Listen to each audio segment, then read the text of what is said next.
o sea, de los moles que intervienen en la reacción. Entonces aquí por ejemplo, tenemos una reacción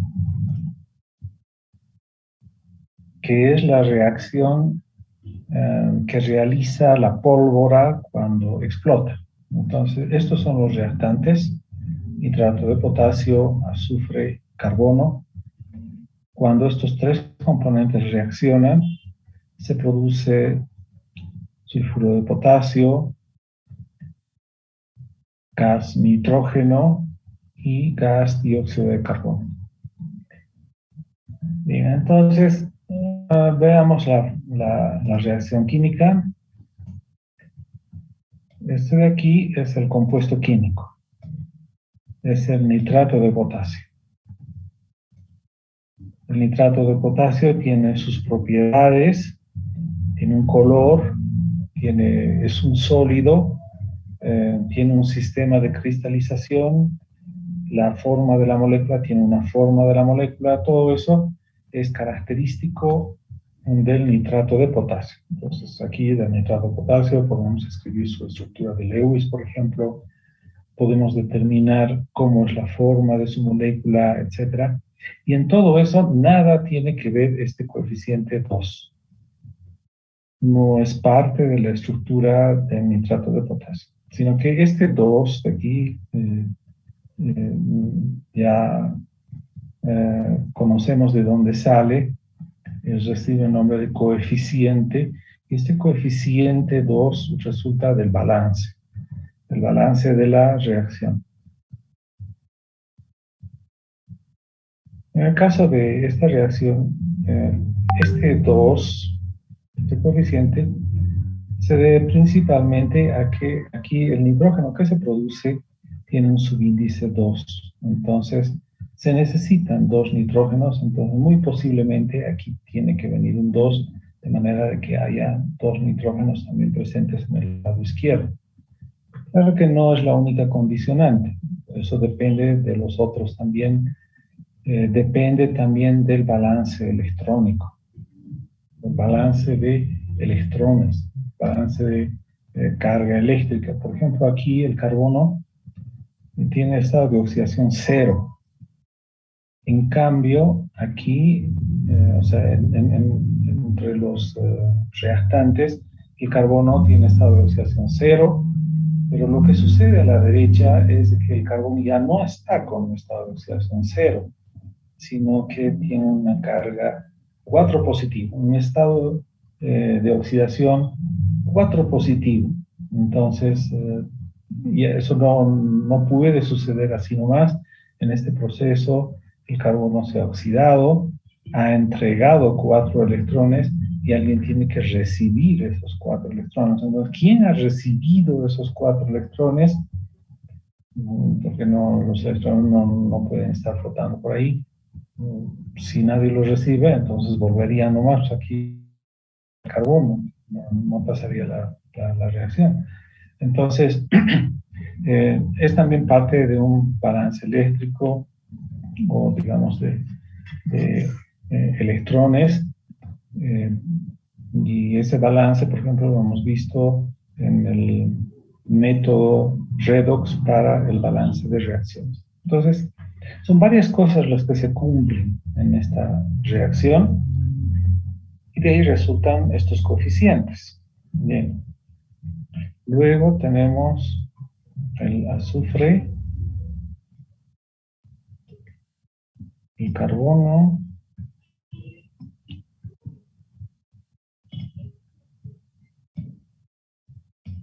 esas son las sustancias químicas. Y aquí son sustancias químicas puras, azufre puro, carbono puro y nitrato de potasio puro. Ahora, dentro del nitrato de potasio, bueno, este nitrato de potasio puede ser puro. Ahora, dentro del nitrato de potasio, este se compone de oxígeno, nitrógeno y potasio, ¿no? Entonces, estos están en un cierto porcentaje en el nitrato de potasio. Bueno, esos eran los reactantes. Ahora, los productos el sulfuro de potasio,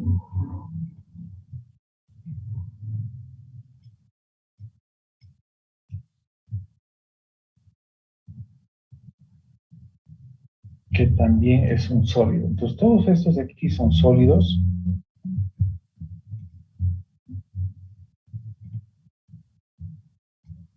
Mientras que el nitrógeno y el dióxido de carbono son gases. Y eso aquí en esta reacción está anotado, está explicado por este paréntesis de aquí y la letra G. Entonces, esto significa de que son gases. Aquí en estas otras sustancias que están con los círculos en negro, en realidad también debería haber un paréntesis donde diga S, que significa sólido. Entonces, hubiese estado más claro de que todos estos de aquí son sólidos y, bueno, y estos dos, el nitrógeno y el dióxido de carbono, son gases. Bueno, entonces la reacción indica de que el nitrato de potasio con el azufre, con el carbono, reaccionan y esto es lo que produce. Para que puedan reaccionar, se tienen que cumplir algunas condiciones. En primer lugar, se necesita de que estén en contacto. Entonces, no solamente poner el nitrato de potasio, el azufre y el carbono juntos, sino que además tienen que estar lo más juntos posibles, lo más, en este caso, mezclados posibles. Y eso se logra pulverizando, teniendo nitrato de potasio en polvo, azufre en polvo, carbono en polvo, y estos tres mezclar, ¿sí? Por ejemplo, con una cucharilla, mezclar los tres polvos de manera de que haya un buen contacto entre esos tres. Y luego se necesita también una energía inicial, una pequeña chispa o, por ejemplo, un golpe que provee la energía justo en el momento del golpe, digamos como un martillo, en el punto donde ocurre el choque entre el martillo y esta mezcla de estos tres componentes, se ejerce una fuerza muy grande, una presión muy grande, una energía muy grande, que en ese punto inicia la reacción y esa energía cunde, se propaga a todo el resto de la mezcla y entonces prosigue esta reacción. Esto de aquí es la reacción que hace la pólvora. Entonces, la pólvora está constituida por la mezcla de esos tres polvos: polvo de nitrato de potasio, de azufre y de carbono. Además, tienen que estar en esta proporción, 2 a 1 a 3. Pero, ¿qué cosas 2, 1 y 3? La reacción siempre se lee de la siguiente manera: 2 moles de nitrato de potasio, 1 mol de azufre y 3 moles de carbono. Esas son las proporciones estequiométricas. Una vez que ocurre la reacción, el producto es este sulfuro de potasio, que es sólido, y estos gases, el nitrógeno y el dióxido de carbono, cuyo volumen es mucho, mucho más grande que el de un sólido. Entonces, tiene un volumen tan grande que si es que esta mezcla está contenida en un recipiente, hacen explotar ese recipiente. Entonces, eso es lo que conocemos nosotros de la pólvora, esa explosión.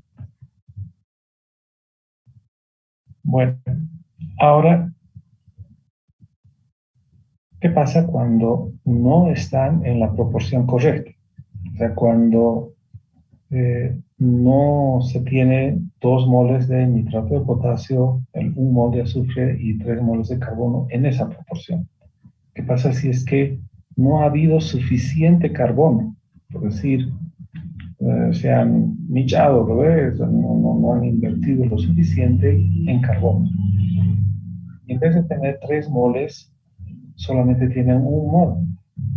Entonces, obviamente, de que esta reacción no va a poder desarrollarse como dice aquí. En el caso concreto de que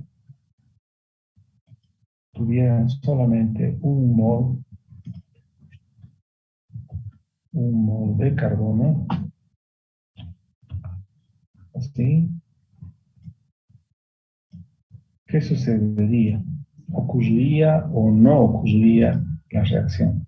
Bueno, aquí no me deja, no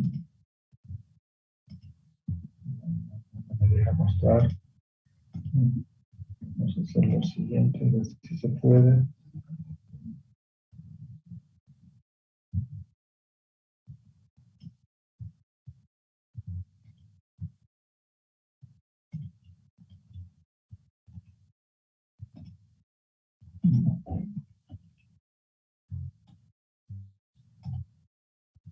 Vamos a tapar esto. Ya. Vale. Entonces, ¿qué pasaría si es que tuviésemos únicamente 1 mol de carbono? ¿Ocurriría la reacción o no? Bueno, se supone de que hay suficiente nitrato de potasio y suficiente azufre, pero lo que no hay suficiente es carbono. Entonces, lo que sucedería es de que toda la reacción ocurriría de la siguiente manera.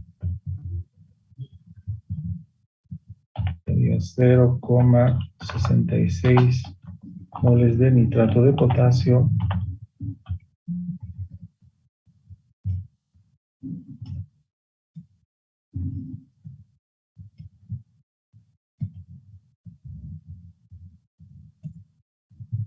luego 0,33 moles de azufre, o sea, 1/3.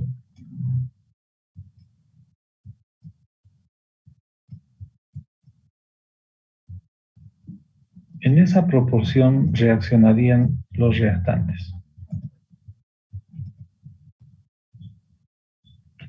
Así es que inicialmente tuvimos 2 moles de nitrato de potasio, entonces va a sobrar nitrato de potasio. Si inicialmente teníamos 1 mol de azufre, va a sobrar azufre. Así que hay reactantes que sobran y hay otros que están justitos. Entonces, en el caso de que solamente tenemos 1 mol de carbono, entonces este mol de carbono es el que decide y controla la reacción.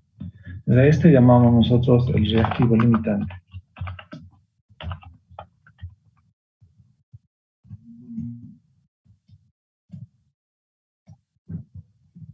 Mientras que a los otros que no son el reactivo limitante y son los que sobran, se llaman reactivo en exceso.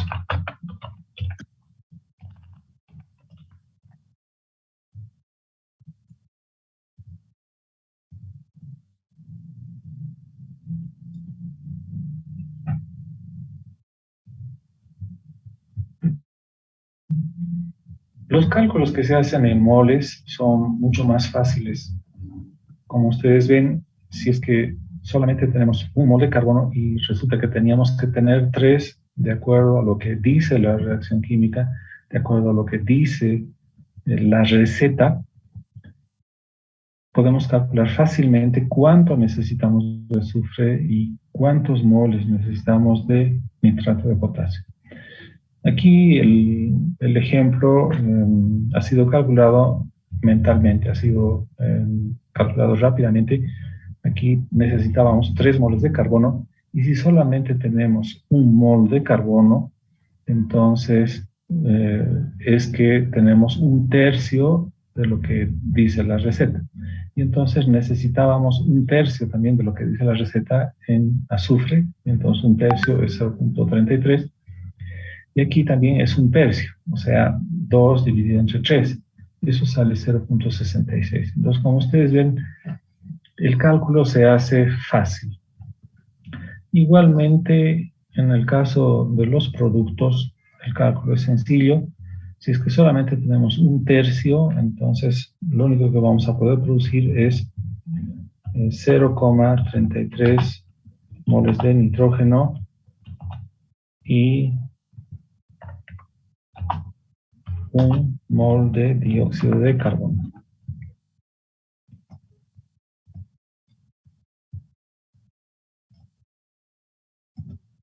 Aquí vean ustedes el subíndice del nitrógeno, es aquí sub 2. Aquí no puedo escribir fácilmente subíndices en sum. Entonces, aquí este subíndice 2 debería estar aquí abajo. No hay que dejarse irritar por eso. Igual aquí ese subíndice sub 2 debería estar aquí abajo.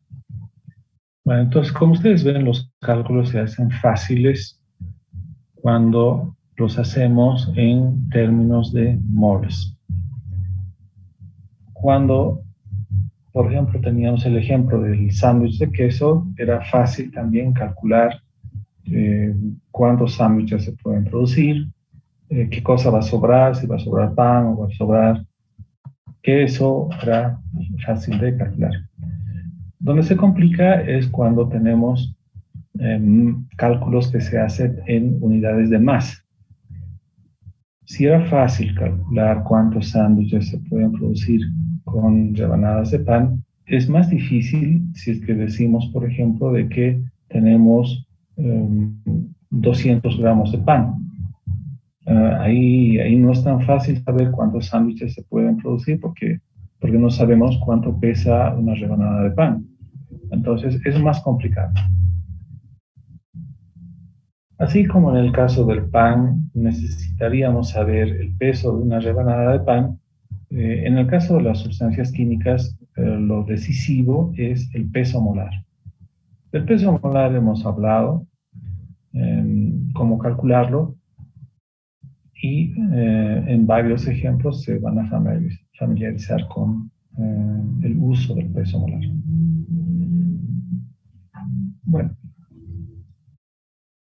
en esta reacción son 3 sustancias químicas que están reaccionando y las 3 tienen que estar en esta proporción: 2 moles, 1 mol, 3 moles. Pero se logrará tener estas 3 sustancias en la proporción correcta, adecuada. Entonces imagínense ustedes de que quieren producir. Entonces tienen que conseguir nitrato de potasio, conseguir azufre, conseguir carbono y mezclar en estas proporciones. Pero son proporciones en moles. Bueno, no sería tanto ese el problema, sino de que tienen que pesar la cantidad necesaria de estas 3 sustancias para poder producir esa pólvora. Porque si no lo hacen en estas 3 proporciones, ¿qué va a suceder? Bueno, lo que va a suceder es de que van a tener uno que es el reactivo limitante, que va a estar en menor proporción, y los otros van a sobrar. Y entonces van a desperdiciar azufre, nitrato de potasio o carbono, dependiendo de cuál es el que está sobrando.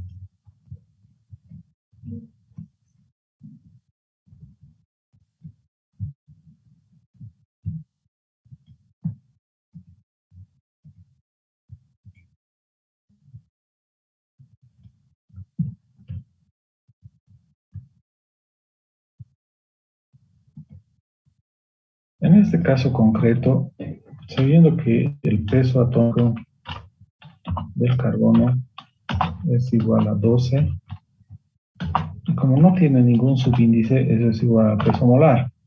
El peso molar del carbono también es 12, solamente que sus unidades son gramos sobre mol.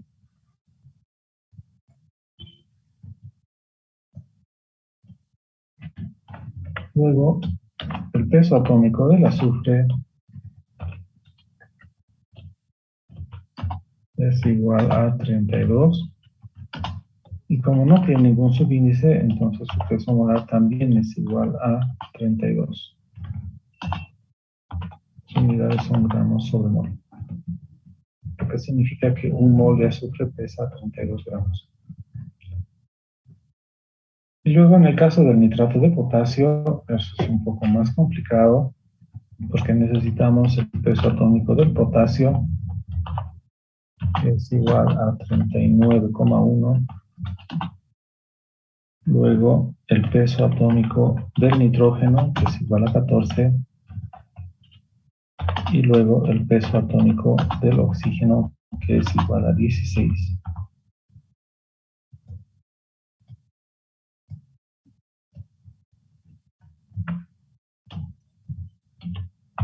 De manera que para obtener el peso molar tenemos que sumar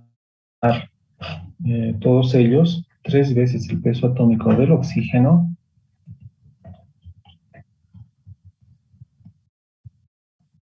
una vez el peso atómico del nitrógeno y una vez el peso atómico del potasio.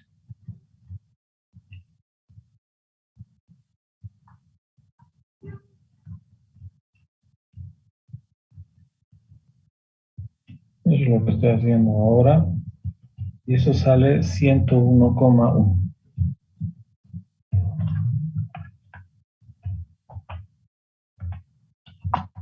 gramos sobre mol. Entonces ya tenemos los pesos molares de los tres.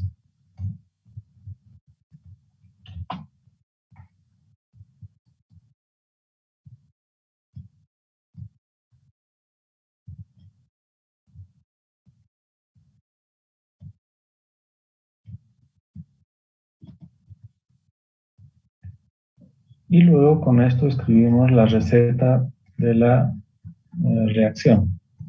Y esta vez es una receta en unidades de masa. La reacción dice de que se necesitan 2 moles de nitrato de potasio, o sea, se necesitan 202,2 gramos de nitrato de potasio más azufre, dice 1 mol, o sea, 32 gramos. Y de carbono se necesitan 3 por 12 igual a 36 gramos de carbono.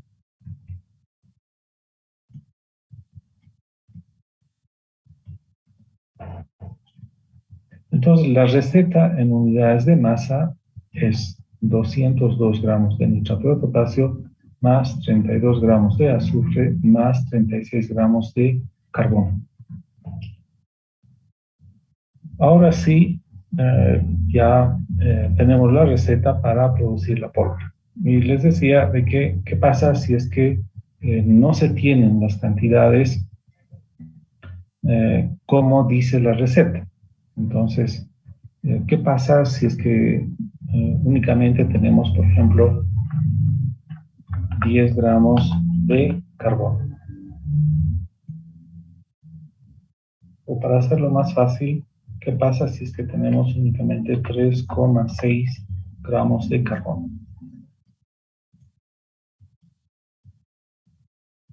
Si ese fuera el caso, entonces fíjense de que 3,6 es justamente 36 dividido entre 10, o sea, es la décima parte. Entonces, si solamente tenemos la décima parte de carbono, entonces deberíamos tener también la décima parte del nitrato de potasio, que sería 20,22 gramos de nitrato de potasio y 3,2 gramos de azufre. Así debería ser. Pero tendremos estas cantidades, habremos pesado bien, y sobre todo el principal problema es de que el carbono no se obtiene en estado puro. O sea que podemos tener 3,6 gramos de carbono, pero quizás no son puros, sino que vienen mezclados con impurezas. Lo mismo el azufre. Puede que tengamos 3.3 gramos de azufre, pero tal vez no tiene la pureza. Y el nitrato de potasio, lo mismo. Entonces, siempre estamos ante situaciones de que uno de los componentes no está en la cantidad adecuada.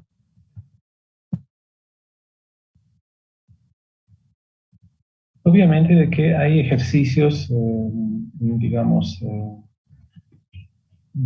ejercicios típicos de estequiometría, donde se dice, por ejemplo, se tiene 3.6 gramos de carbono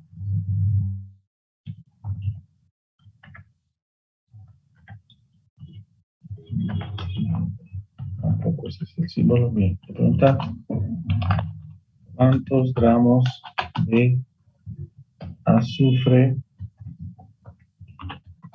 se necesita para fabricar polvo.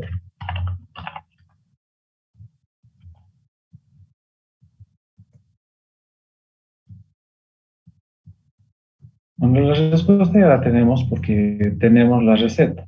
En realidad, esta de aquí es la receta, 202 más 32 más 36, esa es la receta. A partir de esa receta podemos hacer otras recetas como esta de aquí, que es la 10ª parte. Entonces, si se tiene 3.6 gramos de carbono, se necesitan 3.3 gramos de azufre. En este ejercicio no se habla nada del nitrato de potasio. ¿Por qué? Porque no nos interesa o porque no es condición del ejercicio o simplemente se supone de que hay suficiente nitrato de potasio. El único problema es el azufre. Este tipo de preguntas se hacen cuando el único interesante aquí es uno de los componentes. Pero hay otro tipo de ejercicios.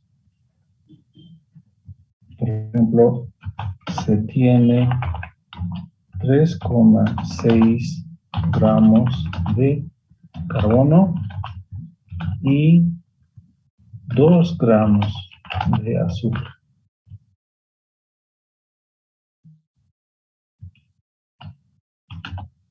Entonces pregunta cuántos gramos de nitrato de potasio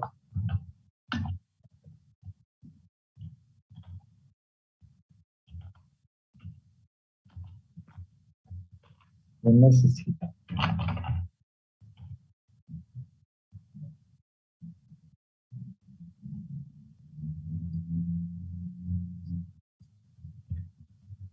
Estos dos tipos de ejercicios son diferentes. En el primer ejercicio únicamente tenemos un dato. Un dato y tenemos que calcular una incógnita.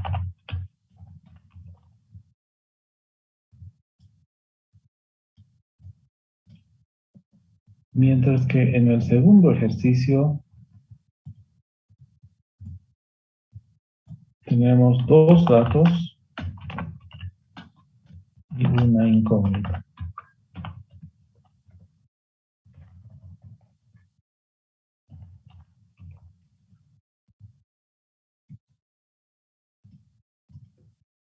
¿Cuáles son esos dos datos?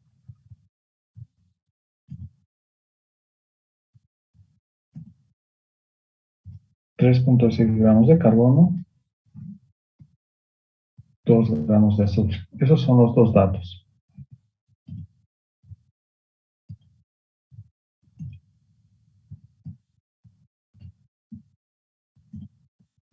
En el primer ejercicio calculábamos los gramos de azufre en función de los gramos de carbono. Es una función que se puede escribir en forma de función o se puede escribir en forma de una regla de 3. En cambio, aquí esto es O, ¿verdad? Esto es O.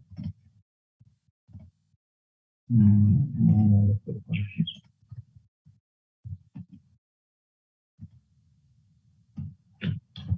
Bueno.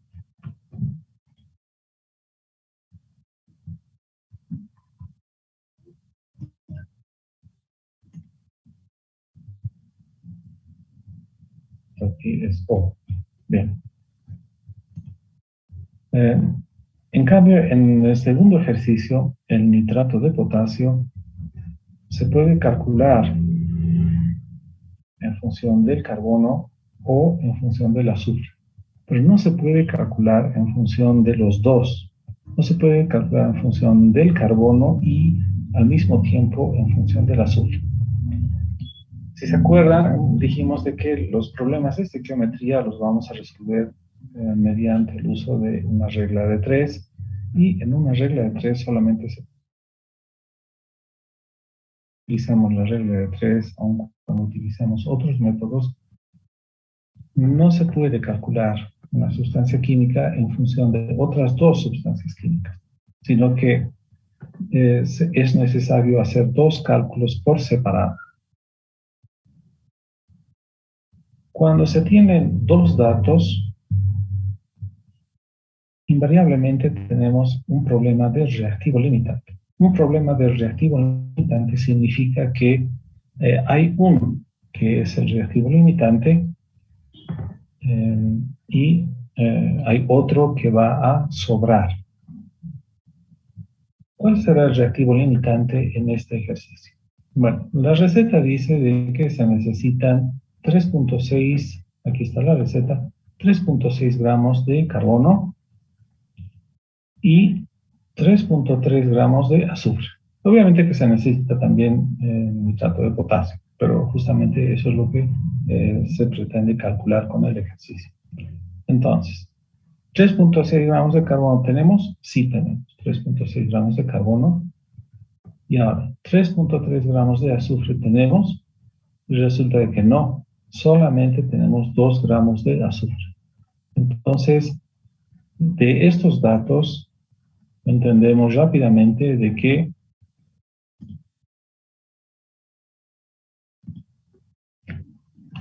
el reactivo limitante es el azufre, y que el reactivo en exceso va a ser el carbono. ¿Por qué va a ser el reactivo limitante el azufre? Porque se necesitan 3.3 gramos de azufre, pero no hay esa cantidad, no hay suficiente. Así que el reactivo que va a controlar la reacción va a ser el azufre. La reacción va a ocurrir, pero se va a acabar el azufre. Y hasta que se acabe el azufre, va a proseguir la reacción, pero una vez que se acabe, ahí para la reacción, ahí ya no continúa. Entonces, por eso el reactivo limitante, abreviado aquí con RL, es igual al azufre.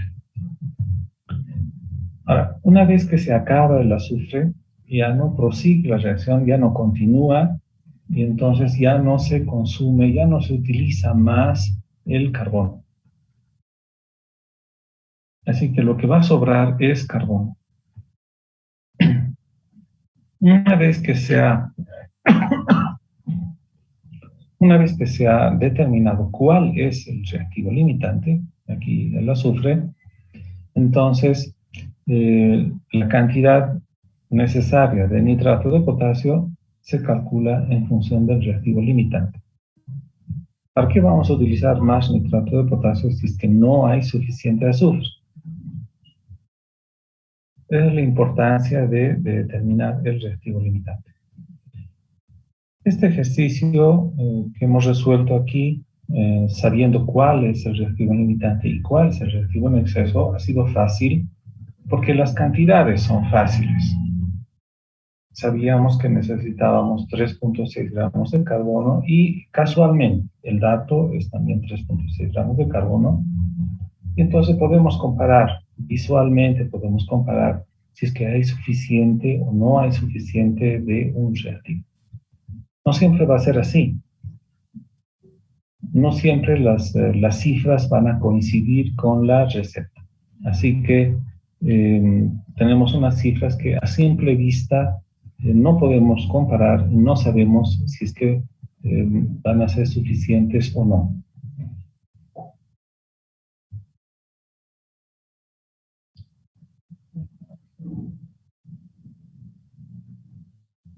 La solución para este ejercicio, encontrando cuál es el reactivo limitante y cuál es el reactivo en exceso, de esta manera, digamos, visual, eso se llama en química y tal vez en en otras especialidades como matemática, se llama por inspección. Quizás algunos dirían por intuición. Y como les decía, no siempre vamos a poder resolver los ejercicios de esa manera, porque no visualmente, eh, por inspección simplemente o por tanteo simplemente no vamos a poder resolver. Así que necesitamos un procedimiento que funcione siempre, inclusive un procedimiento que podría seguir una máquina, o sea, por ejemplo, una computadora, un robot, etc.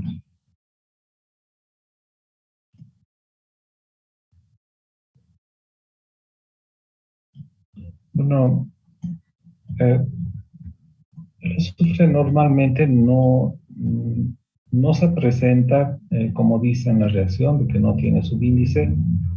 Normalmente se presenta en estas formas. Entonces son moléculas de 8 átomos de azufre, pero son solamente entre paréntesis, solo al margen. Prácticamente para nosotros el azufre no tiene subíndice.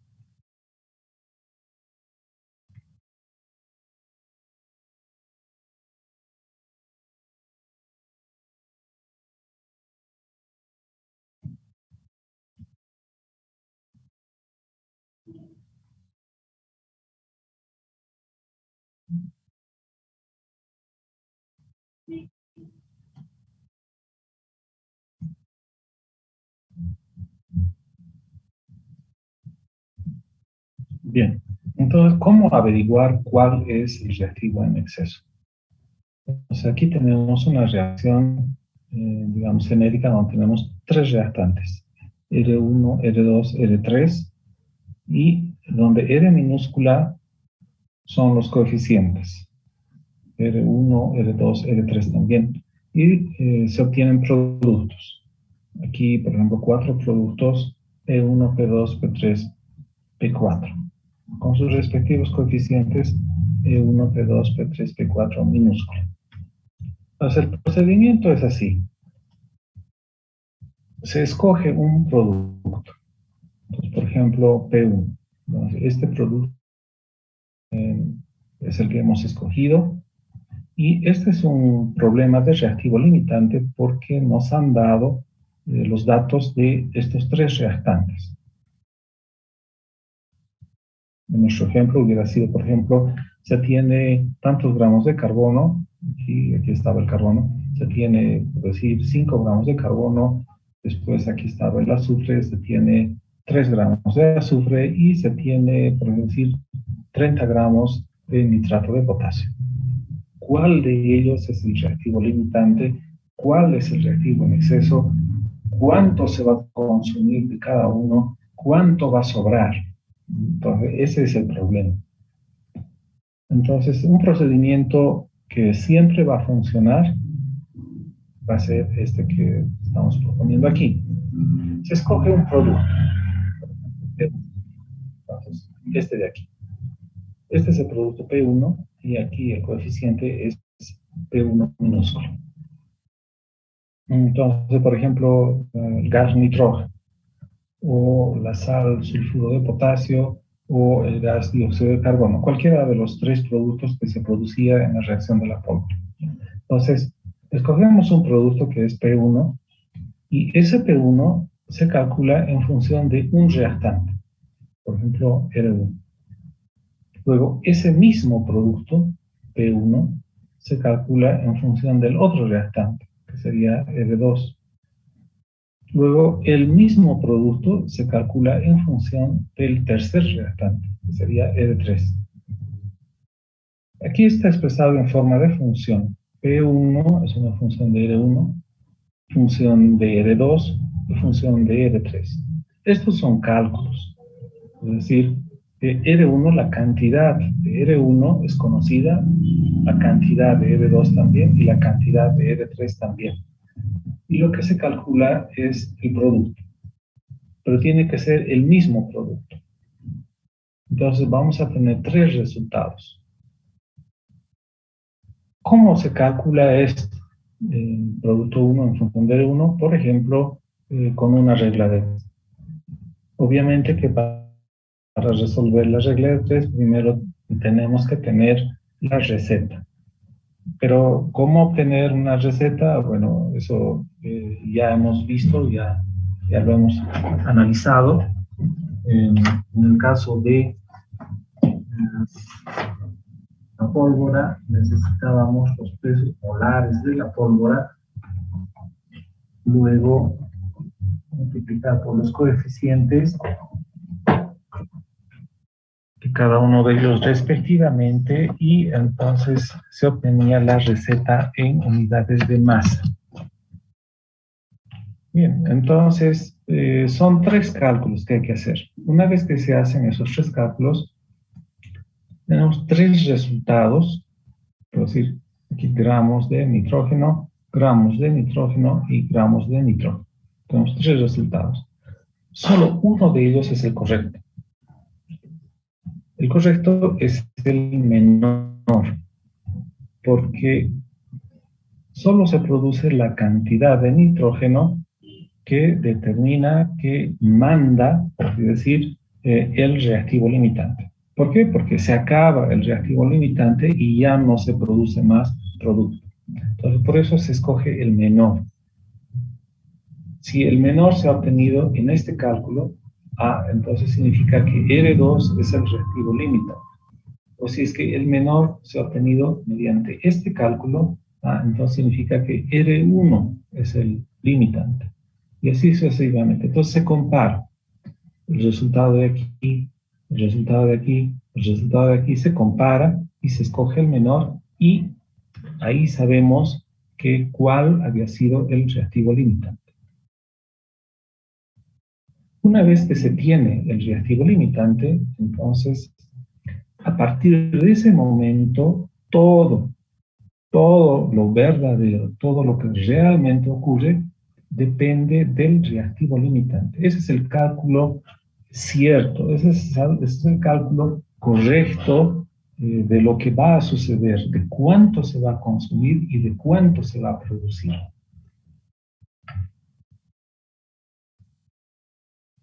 Aquí tenemos un ejemplo. Aquí se trata de la combustión de la gasolina con el oxígeno. Bueno, la gasolina es un combustible que se introduce al motor de un auto y para que funcione, para que reaccione, se necesita oxígeno. Esta es la reacción. Ahora, la gasolina se puede representar mediante el compuesto químico octano. No significa que la gasolina está hecha de puro octano. Tampoco significa que la gasolina principalmente es octano. No es así. Sino que se puede representar por este modelo. En realidad la gasolina tiene más o menos unos 300 componentes. Pero bueno, aquí vamos a hacer de cuenta de que la gasolina es octano. Lo que le sucede al octano con el oxígeno es una reacción de combustión. Esta es una típica reacción de combustión, donde tenemos el combustible y el oxígeno. Lo que normalmente se produce, queremos nosotros producir, es lo que muestra la reacción aquí, es el dióxido de carbono y agua. Falta un componente aquí que no está escrito, que es Q, el calor. porque principalmente realizamos esta reacción para producir energía, para liberar más bien energía. Bien, entonces, los cálculos estequiométricos, por si acaso, se hacen no solamente para las sustancias químicas, sino también para energía, que puede ser energía térmica o energía eléctrica. Esos cálculos los vamos a ver cuando veamos termoquímica y electroquímica. En este momento nos ocupa únicamente las cantidades de las sustancias, o sea, cuánto de octano, cuánto de oxígeno se necesita y cuánto de dióxido de carbono y cuánto de agua se va a producir.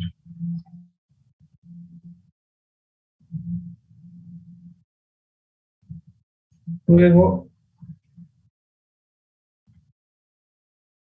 en los motores de gasolina, normalmente, los motores de gasolina más antiguos, se utilizaba un carburador. En el carburador se mezclaba la gasolina con el oxígeno que proviene del aire. Entonces, por eso es que el combustible se denominaba también carburante. De ahí proviene el nombre, carburante. Y el oxígeno, que también recibía el nombre de el oxígeno que se encontraba en el aire, al aire en total, se le llamaba comburente. Bien, entonces esta es una típica reacción de combustión y lo que tienen que acordarse es lo que normalmente se produce. Aquí tenemos un hidrocarburo. Hidrocarburo significa hidrógeno y carbono. Entonces es un hidrocarburo, como ustedes están viendo, carbono y hidrógeno. Reacciona siempre con el oxígeno. Se produce una reacción de combustión donde el resultado es dióxido de carbono y agua, aunque en diferentes proporciones. O sea, cuánto de dióxido de carbono y de agua se va a producir depende de la reacción misma. Y estos coeficientes dependen del balance de reacción, el balance de la reacción. Por aquí, por ejemplo, 8 carbonos, aquí también 8 carbonos. Entonces, de ahí salen estos coeficientes y de ahí que cada reacción de combustión es diferente, aunque parecida. ¿En qué se parece? En la producción del dióxido de carbono y la producción de agua. Bueno, para hacer cálculos estequiométricos se necesitan los pesos molares. Y para eso los pesos atómicos. El peso atómico del carbono es 12, 100. Esto viene de la tabla periódica, ahí van a encontrar. El peso atómico del hidrógeno es 1, siempre. El peso atómico del oxígeno, 16, siempre. Y esto no ha cambiado eh, aun cuando la base haya sido el hidrógeno o la base haya sido la 1/12 parte del carbono o la 16ª parte del oxígeno. Entonces esto no cambia. Y de aquí calculamos el peso molar. Por ejemplo, el peso molar del oxígeno. El oxígeno, su estructura es O2. Las moléculas de oxígeno están conformadas por dos átomos de oxígeno, de manera de que para el peso molar del oxígeno debemos multiplicar 2 por el peso atómico del oxígeno, que es 16. Entonces el peso molar del oxígeno es 32. Siempre. Esto es sagrado. Eso no cambia nunca. Así como ustedes saben de memoria su apellido, el peso molar del oxígeno es 32. El peso atómico del oxígeno es 16 y eso no cambia nunca. Ahora, lo que sí cambia en las diferentes reacciones son los coeficientes. Así que eso sí puede variar, pero el peso molar no cambia nunca. Así cambia la reacción, así cambian los coeficientes, el peso molar no cambia nunca.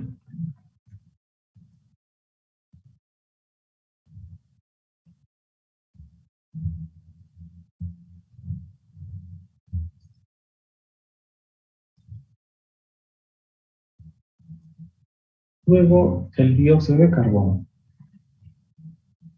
el peso molar del dióxido de carbono, un átomo de carbono, dos átomos de oxígeno. En total, eso es 44. Las unidades del peso molar son gramos sobre mol. Bien, una vez que se tiene eso, aquí estamos descuidando el agua, no nos vamos a ocupar por ahora del agua. Vamos a formar la receta de la reacción del octano. Entonces, en la reacción del octano dice un mol de octano, aquí tenemos un mol, multiplicamos por el peso molar del octano, que es 114 gramos sobre mol, de manera que mol con mol se simplifica y queda en 114 gramos de octano. En el caso del oxígeno son 25 medios moles. Entonces, 25 medios sería 12,5 moles multiplicado por el peso molar del oxígeno, que es 32, sale 400 gramos. Y el dióxido de carbono, el peso molar del dióxido de carbono es 44, el coeficiente del dióxido de carbono es 8 en la reacción, de manera que multiplicando 8 por 44 es 352. Entonces, esta es la receta.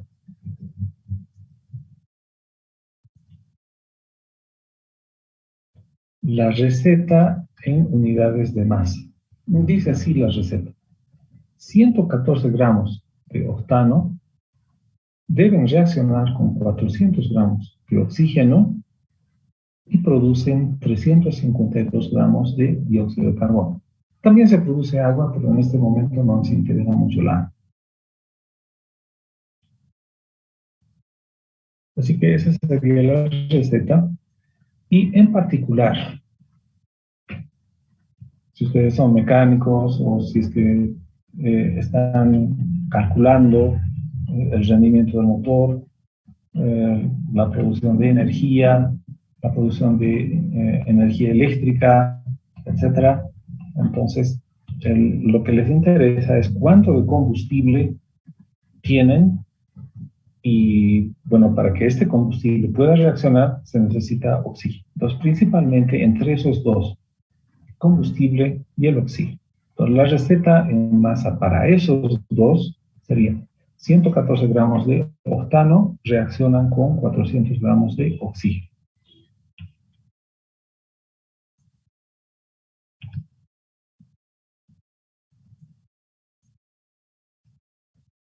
En un ejemplo concreto, a un motor ingresan 2.5 gramos de octano y 3.5 gramos de oxígeno. Calcular cuántos gramos de dióxido de carbono se produce. Este ejercicio es un típico ejercicio de reactivo limitante. Al decir que es un ejercicio de reactivo limitante, quiero decir de que es un ejercicio que debe resolverse con las herramientas, con el procedimiento del reactivo limitante.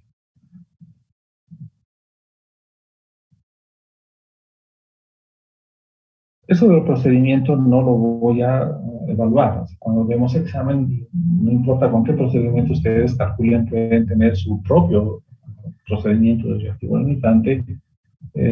Lo que yo aquí explico es un procedimiento que se supone que funciona y se supone que es el procedimiento más fácil para resolver. Pero no significa que tienen que seguir siempre ese procedimiento. Bueno, reconocen que este es un problema de reactivo limitante porque tienen aquí los datos de dos sustancias químicas y prácticamente cada vez que o siempre que tengan datos de dos sustancias químicas es un problema de reactivo limitante.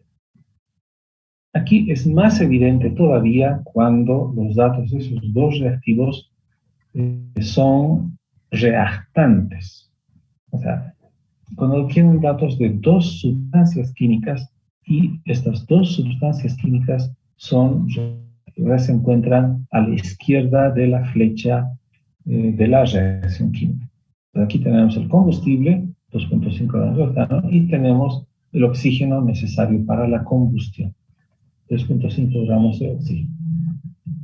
Estarán en la proporción adecuada ¿Habrá la cantidad exacta de octano para esta cantidad de oxígeno o al revés?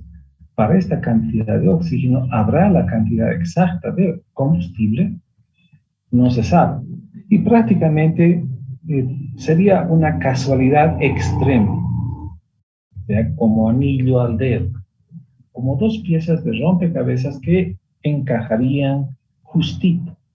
Y no creo que sea así. Imagínense, ustedes están en el auto, aprietan el acelerador y no, pues ahí que el auto va a adivinar cuánto de oxígeno se necesita. Claro, a menos que tenga cerebro, pero inclusive aun cuando tenga cerebro, va a tardar en reaccionar.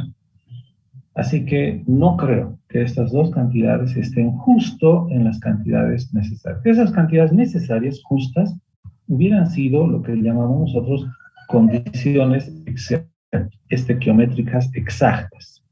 Y eso no creo que se haya dado. Así que aquí uno de los dos va a ser el reactivo limitante, el que está cabalito, y el otro es el que va a sobrar. Y aquí, justamente en el inciso B dice, calcular cuántos gramos de reactivo en exceso sobra. Así que este es un típico exceso de reactivo. Es, así se ven los problemas de reactivo limitante. Así uno los reconoce.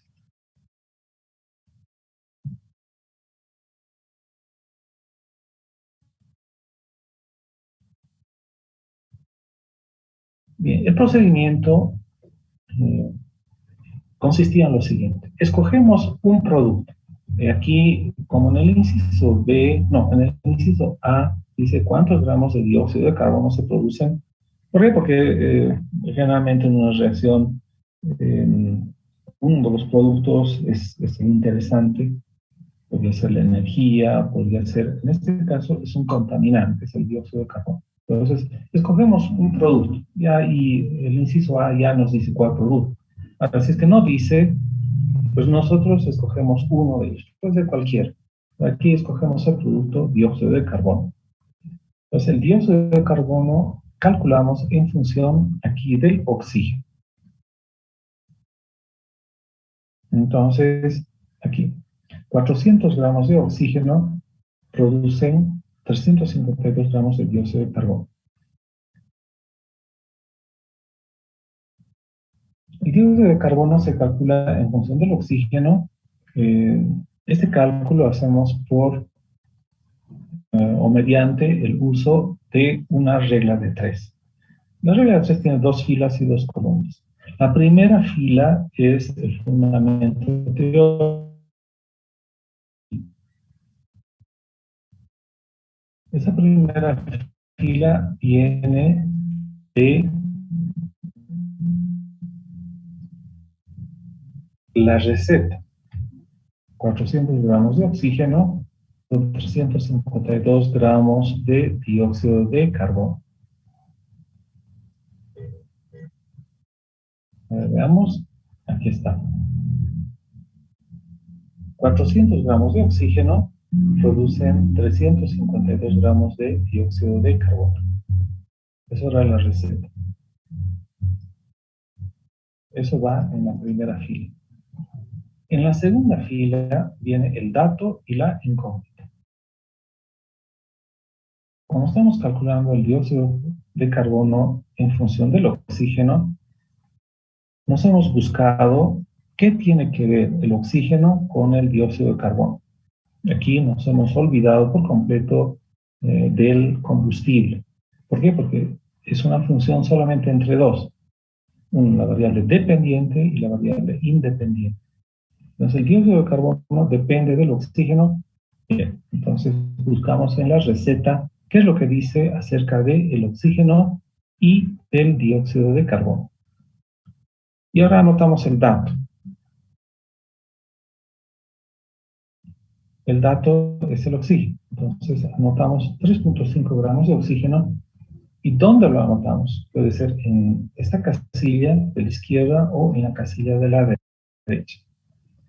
Y como ustedes recuerdan, al explicar cómo se hace la regla de tres, si aquí en esta casilla hemos anotado, en la casilla 1, hemos anotado 400 gramos de oxígeno, entonces la primera columna es la columna del oxígeno. Y ahí es donde debemos anotar el dato de 3.5 gramos de oxígeno. En esta segunda columna está reservada para el dióxido de carbono, porque sí hemos anotado la primera fila. Entonces, lo que estamos queriendo calcular, el dióxido de carbono, y que es una incógnita, y es X, eso anotamos en la... Y ahora resolvemos la regla de 3 y entonces la incógnita X, o sea, el dióxido de carbono es igual a la diagonal principal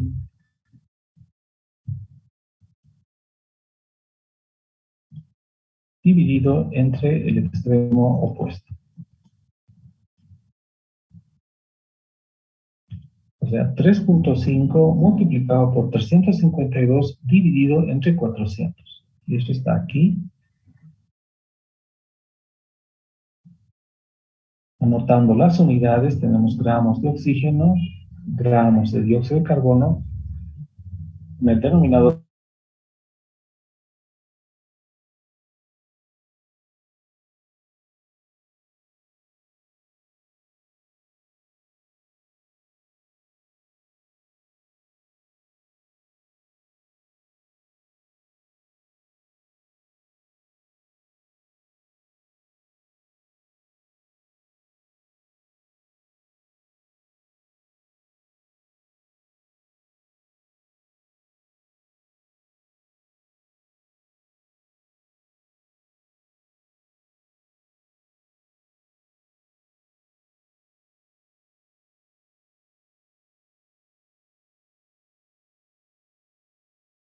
se simplifica y quedan gramos de dióxido de carbono y el resultado es 7.72.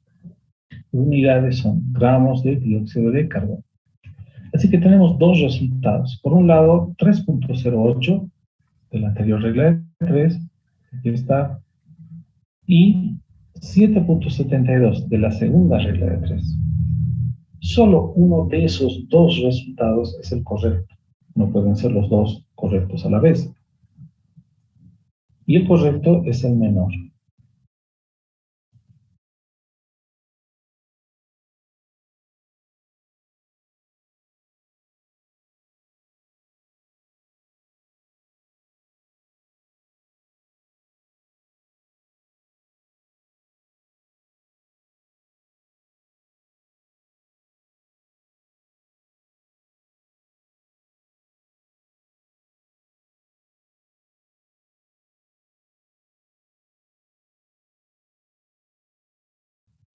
De combustible,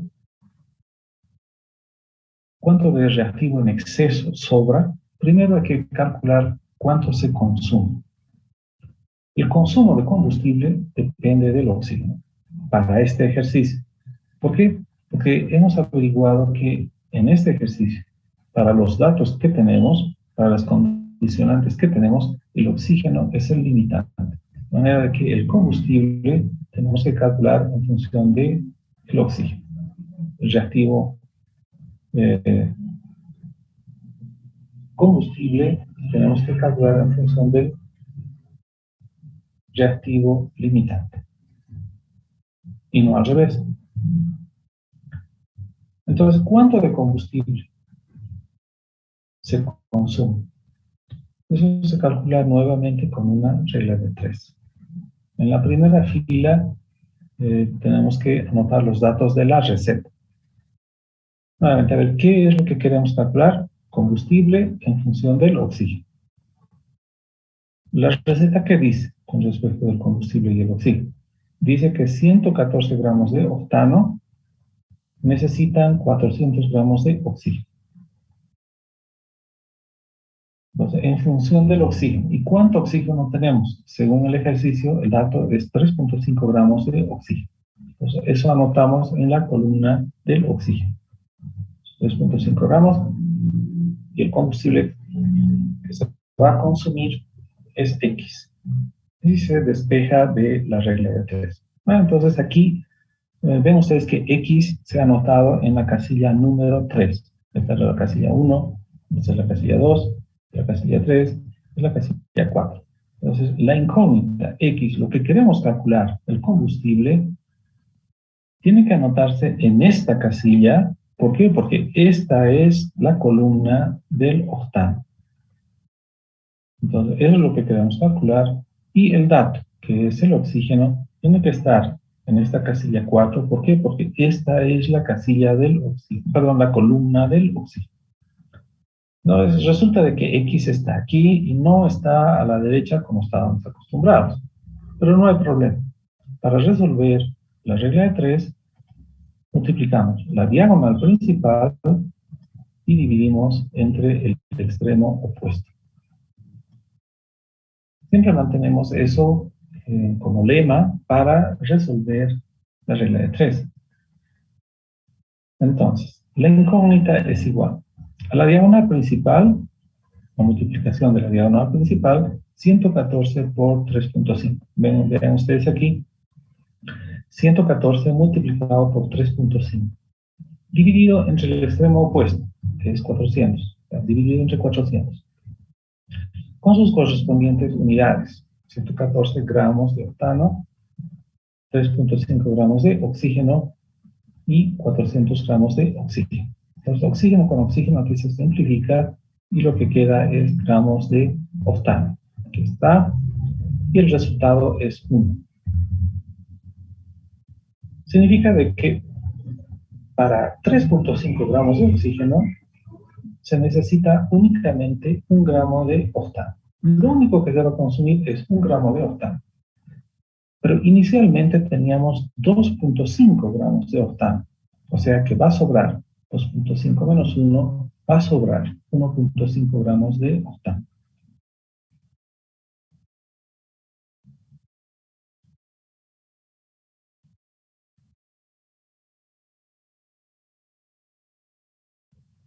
Ese es el procedimiento para resolver problemas de reactivo limitante.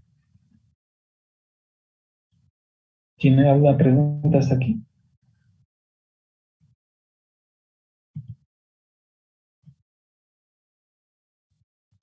No, ingeniero.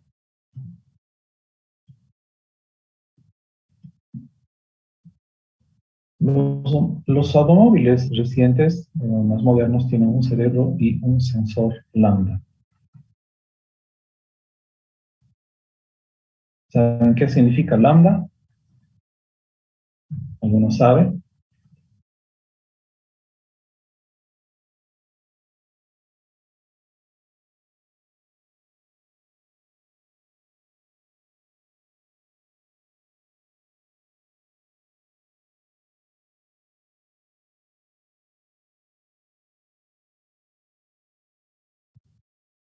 El cerebro de un auto va midiendo las condiciones del motor, los parámetros de operación del motor, y va calculando cómo debería ser, cómo debería funcionar.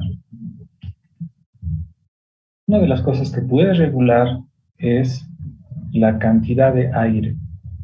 Esa cantidad de aire debe ser adecuada, debe estar en proporción al combustible. Es decir, ustedes aprietan el acelerador, dan más combustible al motor por alguna razón. Pero para esa cantidad de combustible se necesita una cierta cantidad de oxígeno. Los motores más antiguos tenían un sistema mecánico, una serie de palancas, de resortes, de barras que movían las válvulas de manera de que la cantidad de aire que está entrando al motor sea adecuada a cómo están pisando el acelerador. Pero modernamente de eso se encarga un cerebro. Ahora, puede ser de que pisan el acelerador, pero la cantidad de combustible no depende únicamente de cómo están pisando el acelerador, sino de que si el auto está en bajada, está en subida, si el auto está caliente, está frío, etc. depende de la altura, no es lo mismo estar en Santa Cruz que a 3.700 metros o a 4.000 metros en el alto, por ejemplo. Entonces no es lo mismo. Así que es un proceso un poco más complejo, por eso un cerebro, y el cerebro, para que pueda funcionar, tiene sensores. Uno de esos sensores es el sensor lambda. ¿Pero qué significa lambda? Bueno, lambda es una letra griega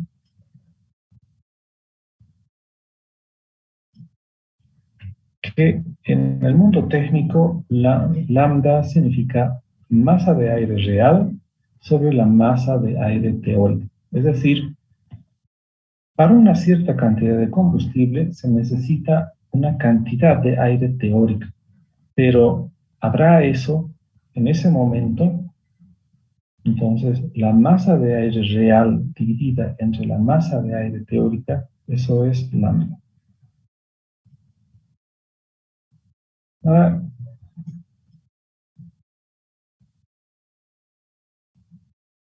en el aire, ustedes saben que el oxígeno es un gas, el aire es un gas, y en el aire el porcentaje en masa de oxígeno es constante.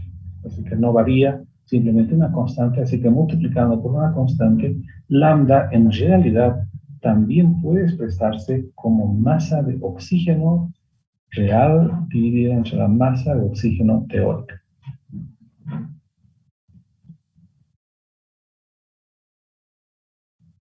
Ahora pueden darse las siguientes situaciones. Por ejemplo, que lambda es igual a 1. ¿Qué significa esto?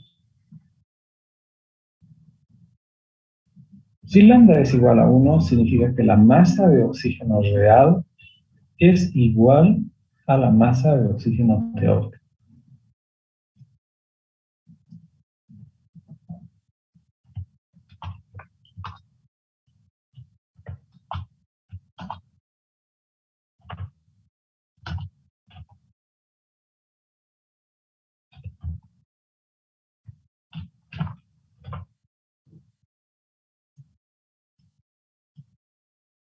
Eso significa de que, de acuerdo a los cálculos estequiométricos, se necesita una cantidad de oxígeno y justamente esa cantidad de oxígeno está presente. Eso significa lambda igual a 1. Entonces, en esas condiciones, en química, nosotros diríamos de que tenemos condiciones estequiométricas, justo de acuerdo a la teoría. Es decir, por decir, ustedes tienen 2 gramos de gasolina, entonces, ¿cuánto de oxígeno debe haber? Hay esa cantidad de oxígeno necesaria. Eso significa lambda igual a 1. Ahora, ¿qué significaría de que lambda, también se va mi lambda, ya están muy malos, trataré de hacer más un ratito, lambda, ¿qué pasaría si es que lambda es menor a 1?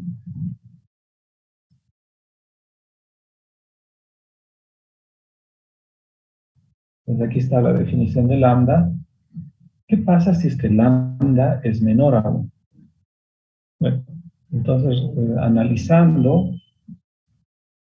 de la fórmula, significaría de que la cantidad de oxígeno real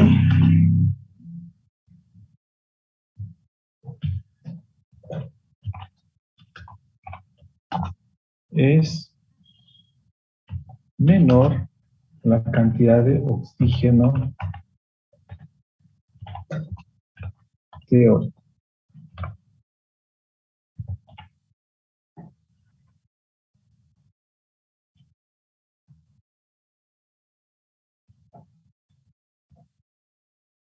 O sea, de que no hay suficiente oxígeno, porque oxígeno real, lo que realmente está en el motor, es menos de lo que debería haber. Eso significa lambda menor a 1. Nuevamente, la cantidad de oxígeno que realmente está disponible es menor que la cantidad de oxígeno teórico.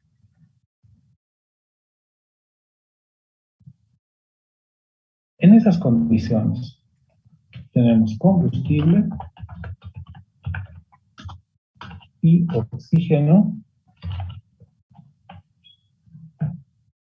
y eso es lo que necesita el motor. Si lambda es menor a 1,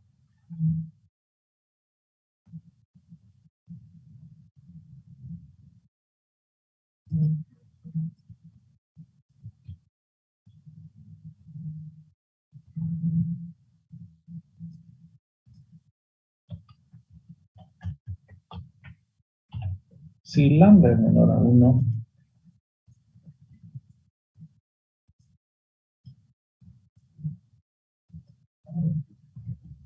pregunta para ustedes. ¿Cuál es el reactivo limitante? ¿El combustible o el oxígeno?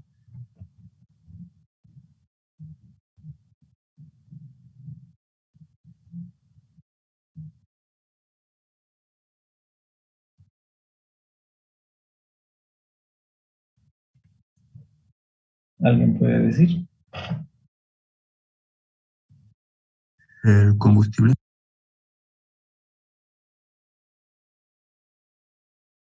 El oxígeno, Inge. Muy bien, tenemos dos respuestas.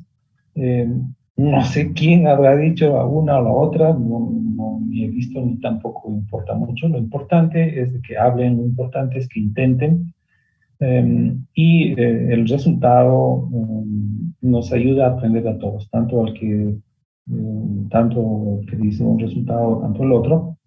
Lo importante es que hacen ese esfuerzo y estamos aquí para aprender.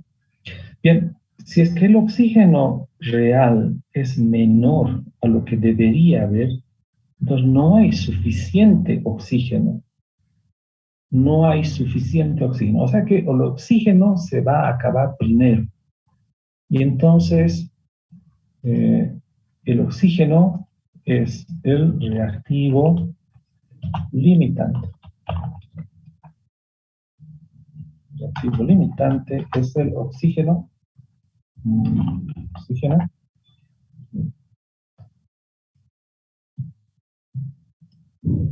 Y entonces el reactivo en exceso es el combustible.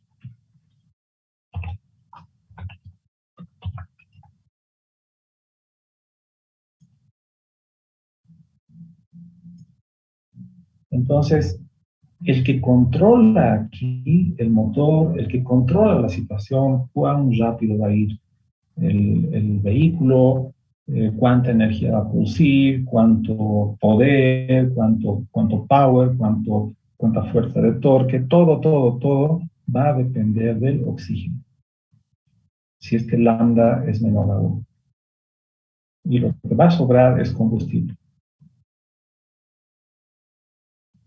Bueno, el tiempo se va acabando. En la próxima clase veremos qué sucede cuando lambda es mayor a 1. Claro, ustedes se pueden imaginar ya qué sucede, pero tenemos que parar la clase aquí. Muy bien. Si tienen alguna pregunta, pueden hacerla ahora. En realidad, en cualquier momento, ¿no? Encender el micrófono y hablar. Simplemente después apagar el micrófono nuevamente para que podamos continuar. Si tienen alguna pregunta.